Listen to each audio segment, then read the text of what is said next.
ఈ షుగర్కి వచ్చేసరికి రకరకాల బ్యాక్గ్రౌండ్ నుంచి వాళ్ళు ఉంటారు. అందులో ప్రకాష్ ఇప్పుడు నెల్లూరు, బెంగళూరులో సెటిల్ అయ్యారు. ఒక పెయింటర్ ప్రకాష్ అనేది. ఆ పెయింటర్ ఉన్నప్పుడు ఎట్లాంటి ప్రాబ్లమ్స్ ఫేస్ చేసి షుగర్ అని తెలుసుకున్నాడు, దాని తర్వాత ఎట్లాంటి మార్పులు వచ్చినాయి అనేది ప్రకాష్ నువ్వే చెప్పేస్తున్నావు ప్రకాష్. పెయింటింగ్లో నేను లైనింగ్లో చాలా బ్రహ్మాండంగా లైనింగ్లు కానీ పెయింటింగ్ కానీ చేసేవాడిని. అలాంటిది చేయలేకపోయినాను. కాళ్ళు వేరే మంటలు వచ్చేది, ఒళ్ళంతా నొప్పులు, నిద్ర అసలు నిద్ర సమస్య చాలా ఎక్కువ, 1-2 అయిపోయేది. ఈ విధంగా ఉన్నప్పుడు హాస్పిటల్కి పోయి డాక్టర్ గారిని కలిసి ఉంటే బ్లడ్ టెస్ట్ చేయమన్నారు. షుగర్ ఏమో HbA1c 11 వచ్చింది.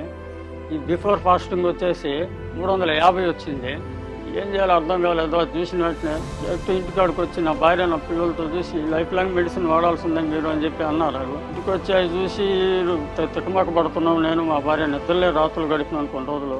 అలాంటప్పుడు యూట్యూబ్లో చూశాను నేను, నేచర్ మంత్ర ఇదనేసి. సార్తో కాంటాక్ట్ అయ్యాను. సార్ ఇట్లా ఉంది నా పరిస్థితి అని చెప్పి.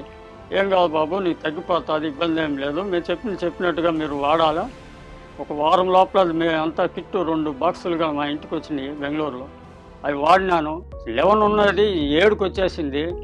ఈ బిఫోర్ ఫాస్ట్ వచ్చేసి 350 ఉండేది 110కి వచ్చేసింది. అసలు నా ఆనందానికి అవధులు లేకుండా అయిపోయినాయి. ఆ టైంలో ఇంట్లో వచ్చి హ్యాపీగా మా భార్యతో అందరితో చెప్పేసి, నిజంగా చెప్పాలంటే ఈ షుగర్ వ్యాధి అనేది అసలు ఇబ్బందే లేదు, హ్యాపీగా చేయొచ్చు. మీరు వచ్చిన వెంటనే ఏం కురిగిపోవాల్సిన అవసరం లేదు. హ్యాపీగా ఫుడ్ తీసుకుంటూ స్వీట్లు, నీ ఖర్జూరం ఉంటుంది, ఇవి అన్నీ ఉంటాయి, పాలు తాగొచ్చు, స్వీట్ మంత్రం ఉంటుంది, రకరకాలు ఉంటాయి. ఇంకా మీకు తెలుస్తుంది. ఎవరు భయపడాల్సిన అవసరం లేదు.